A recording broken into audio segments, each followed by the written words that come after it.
Welcome to மைத்திலிஸ் kitchen. முதல்ல உங்கள் எல்லாருக்கும் 2026ஓட புத்தாண்டு வாழ்த்துக்கள். எல்லோரும் இந்த வருஷம் நல்லா இருக்கணும். ரொம்ப நாள் ஆச்சு, நான் வீடியோ போட்டு கேப் வந்துடுத்து. ஸோ இப்போ திருப்பி தொடங்கலாம்னு நினச்சிட்டு இருக்கேன். அப்போது உங்களுக்கு ஒரு புது ஐட்டம் பண்ணி காமிக்க போகிறேன். ஆக்சுவலி புதுசு இல்லை, இது சேனக்கிழங்குல ஒரு பொரியல்னு சொல்லலாம், வறுவல்னு சொல்லலாம்.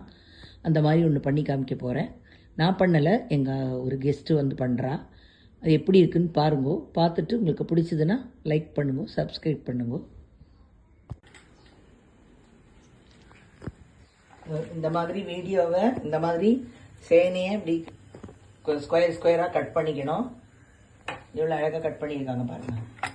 இந்த மாதிரி கட் பண்ணிட்டு கொஞ்சம் புளி தண்ணி விட்டு முதல்ல வேக வச்சுக்கணும்.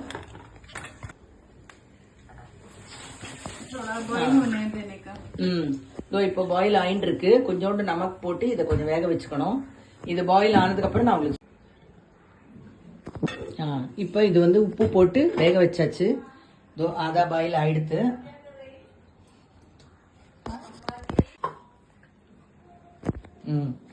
இது பாயில் பண்ணியாச்சு. இது ஹாஃப் பாயிலில் உப்பு போட்டு பாயில் பண்ணி வச்சிருக்கு. இதை நல்லா வடிகட்டிக்கணும். வடிகட்டி வச்சுட்டு நான் அப்புறமா இது பாயில் ஆனதுக்கு அப்புறம் இதுல கொஞ்சம் உப்பு, மஞ்சப்பொடி, காரப்பொடி எல்லாம் போட்டு வச்சு பிசிறணும். இதுல கொஞ்சம் அரிசி மாவு போட்டுக்கணும். அரிசி மாவு போட்டு இப்படி பிசிறிக்கணும்.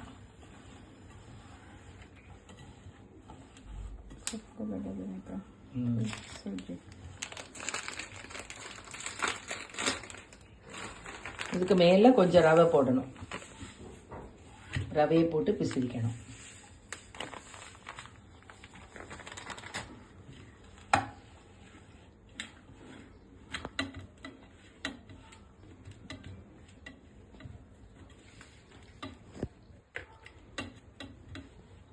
ரொம்ப டேஸ்ட்டாக இருக்கும். இந்த மாதிரி நீங்கள் பண்ணி பாருங்கள், நல்லாயிருக்கும். இது ரொட்டிக்கு எல்லாத்துக்கும் பண்ணலாம். சைடு பை சைடு ரொட்டியும் பண்ணுறாங்க. பண்ணுறவங்க பேர் ரெகாஜி.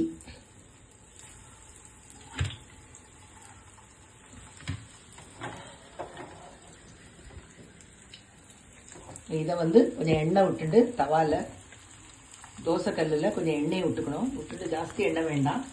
இப்படி ஒன்று ஒன்றா வச்சா போதும். இது சாதத்துக்கு கூட தொட்டுக்க நல்லாயிருக்கு, சப்பாத்திக்கும் நல்லாயிருக்கும்.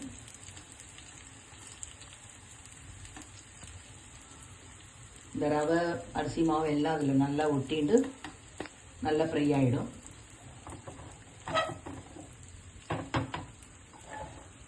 எவ்வளோ நிரப்ப முடியுமோ அவ்வளோ கல் நிரப்பலாம்.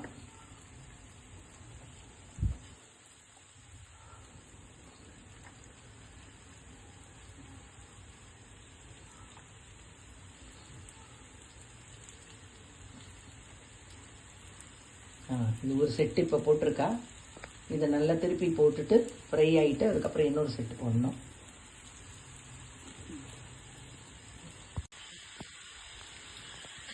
இது ஆயிட்டு இருக்கு பாருங்க. இது கொஞ்சம் நல்ல கடக்காக ஆகிட்டு முறுமுறுன்னு ஆனதுக்கப்புறம் திருப்பி போடணும். இன்னொரு கொஞ்சம் இருக்கிறத அடுத்த இதில் போட்டிருக்கான், அடுத்த இப்பு சட்டியில். இது ஷேலோ ஃப்ரைன்னு சொல்லுவா, அப்படி போடணும். ஷேலோ ஃப்ரை பண்ணால் போதும். இதுக்கு அரிசி மாவு இல்லைன்னா கார்ன்ஃப்ளவர் மாவும் போட்டுக்கலாம். கொஞ்சம் ரவை எல்லாம் போட்டு இதை கொஞ்சம் அப்படி திருப்பி போட்டுட்டா உங்களுக்கு அப்படி ரொம்ப முறுமுறுன்னு இருக்காது. சாதத்துக்கு தொட்டுன்னு சாப்பிடும்படியும் இருக்கும், சப்பாத்திக்கு தொட்டுன்னு சாப்பிடும்படியும் இருக்கும். ஈஸியாக ஆயிடுத்து. ஒரு 5 மினிட்ஸ் கூட எடுக்கலை, டக்குன்னு ஆயிடுத்து. எல்லாரும் பண்ணி பார்த்துட்டு எப்படி இருக்குன்னு எனக்கு சொல்லுங்க. இப்படிதான் ஒன்று ஒன்றா எடுத்து திருப்பி போடலாம். இந்த சிம்டாலையும் போட்டுக்கலாம், இல்லைன்னா உங்களுக்கு கரண்டிலையும் எடுத்து போட்டுக்கலாம். இப்போ பாருங்க, ரெட் கலர்ல ஃப்ரை ஆயிருக்கு. ஷெலோ ஃப்ரை ரெட் கலர்ல எடுத்துக்கலாம், நார்மலாகவும் எடுத்துக்கலாம். நீங்க சப்பாத்தி சாதத்துக்கு நல்லா இருக்கும். 5 மினிட்ஸ் கூட எடுக்கல, டக்குன்னு ஆயிடுச்சு.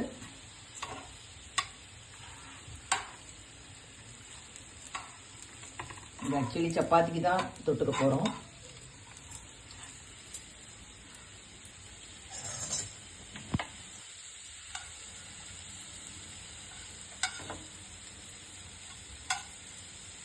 இது நல்லாயிருக்கும், குழந்தைகளுக்கு ரொம்ப பிடிக்கும். சேனை பிடிக்காத குழந்தைகள் கூட சாப்பிடும்.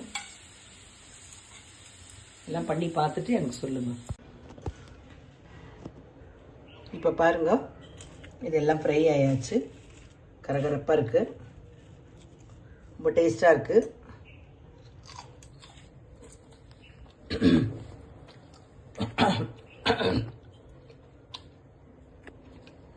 நல்லா கிறிஸ்பியாக இருக்குது.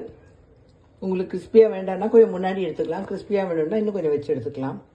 குழந்தைகளுக்கெல்லாம் இது ரொம்ப பிடிக்கும், பண்ணி பாருங்கள்.